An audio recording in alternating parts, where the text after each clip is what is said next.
Dans cette vidéo, je vais t'expliquer une erreur que j'ai commise pendant des années et des années sans malheureusement me corriger, et il y a de grandes chances que tu l'aies commise aussi. Avant de voir tout ça ensemble, je te rappelle que tu peux trouver les mémoires liées à cette vidéo dans la description. Alors, cette erreur, quelle est-elle? Eh bien, c'est l'erreur de confondre le verbe apprendre en français et le verbe aprender en espagnol. Donc l'erreur, c'est de penser que tu vas pouvoir utiliser le verbe français comme tu utilises le verbe en espagnol. Et ça, en réalité, c'est une grosse erreur parce que en français, le verbe apprendre, c'est un petit peu, c'est un petit peu le mot fourre-tout. Tu peux le balancer un petit peu dans plein de situations et la phrase restera, on va dire, toujours compréhensible. C'est un peu comme du ketchup.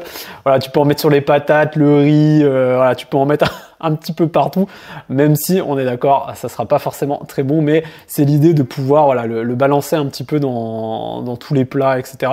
Et là, c'est pareil, parce que le verbe apprendre en français, tu peux l'utiliser dans ce contexte-là. Je vais t'apprendre à jouer du piano. Bon, jusque-là, normalement, ça fonctionne.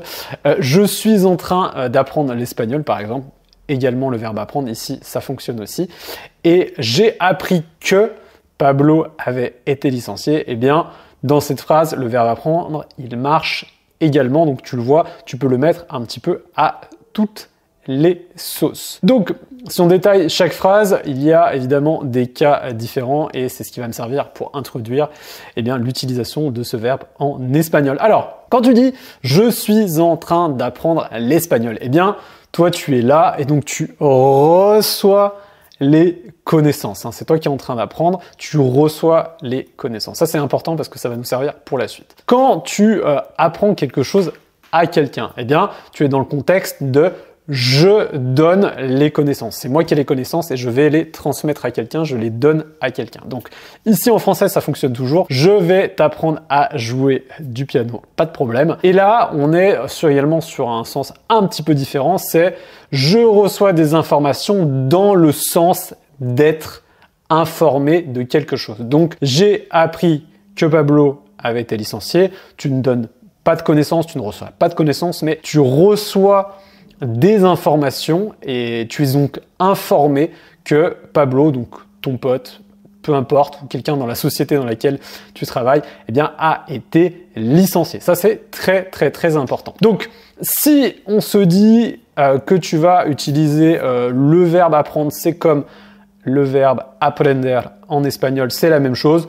On y va franco, on balance, on prend le mot, on le traduit et ça va te donner quelque chose comme ça. Te voy a aprender a tocar el piano. Ok, je vais t'apprendre à jouer du piano. Estoy aprendiendo español. Je suis en train d'apprendre l'espagnol.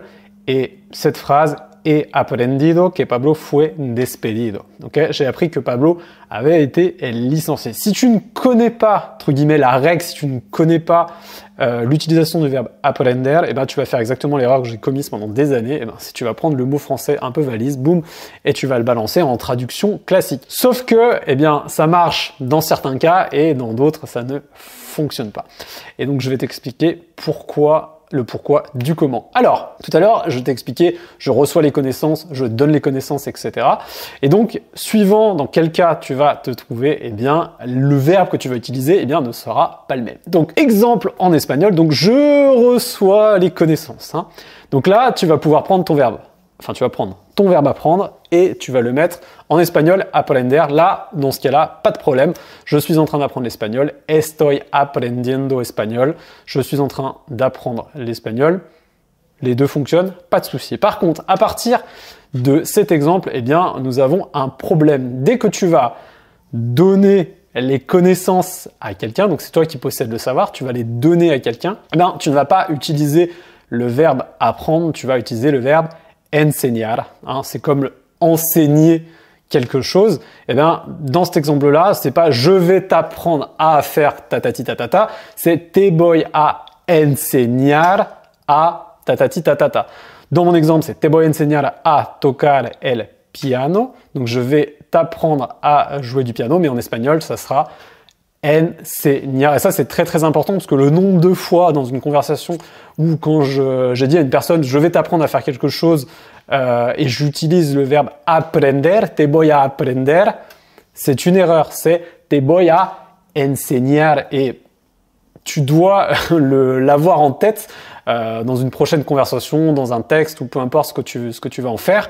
Tu dois avoir en tête que quand tu donnes les connaissances, c'est pas aprender, c'est enseñar, et comme ça, tu auras une phrase qui est juste. Alors tu vas peut-être te faire reprendre par un natif ou la personne qui est en face de toi, mais si la personne ne te reprend pas, tu vas continuer à faire l'erreur. Donc c'est pour ça qu'on le voit ensemble. Et enfin, et ça, tu ne peux pas le savoir, c'est quand tu reçois des informations dans le sens d'être informé de quelque chose.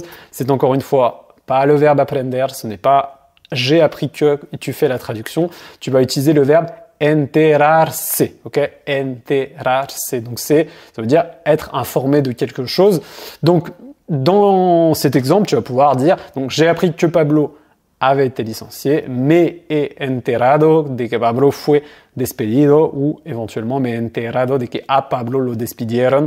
Okay. Ça veut dire j'ai appris que Pablo a été licencié, et donc non he aprendido, mais plutôt me he enterado, parce que ici tu reçois une information dans le sens d'être informé. Donc tu vois, tu as vraiment des cases entre guillemets d'utilisation possible ou non, mais c'est important de pouvoir utiliser le bon verbe en fonction de chaque contexte. Pour ceux qui téléchargeront l'aide-mémoire, j'ai remis par exemple les conjugaisons juste pour rappel pour le verbe aprender, donc le présent, le passé composé et le passé simple, aprendo et aprendido, aprendi, enseño et enseñado, enseñé, me entero, me enterado, me enteré. Comme ça, voilà, ça permettra de comprendre un petit peu les structures, la conjugaison de tous ces verbes.